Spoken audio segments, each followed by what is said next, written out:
$300 on Unique this year. They better win. You have to stop betting on these games, but I wonder how the Uniques prepare for the Super Bowl. Well, let's find out. What are you doing here? We're huge fans of your pretzel bowl team, and we have a few questions about it.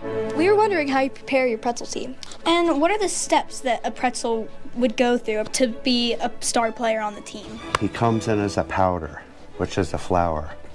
Then there's some water added, then there's some yeast added, then there's some oil added. And it makes a big dough, like the dough you saw on the tables back there, okay?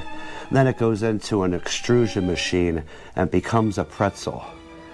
Then after that, it goes into a cooking cycle and it becomes baked in an oven, ready to go into a bag and be eaten by all the customers. What's your favorite part of manufacturing your unique pretzel team? We spend a lot of time together. All of us are here 8 hours a day, all 3 shifts.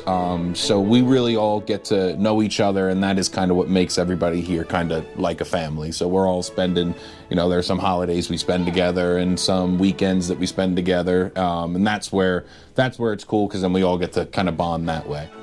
Who's your favorite player on the team, and who's the most popular player on your team? The shells are my favorite because they got the best crunch when they hit a tackle. Extra dark is probably the most popular on the team. What is your importance in the quality role of the unique pretzel team? In the quality department, we make sure that everything is safe for everybody to eat, make sure everything looks the way it should, tastes the way it should, has the proper crunch, so everyone has a chef's kiss pretzel.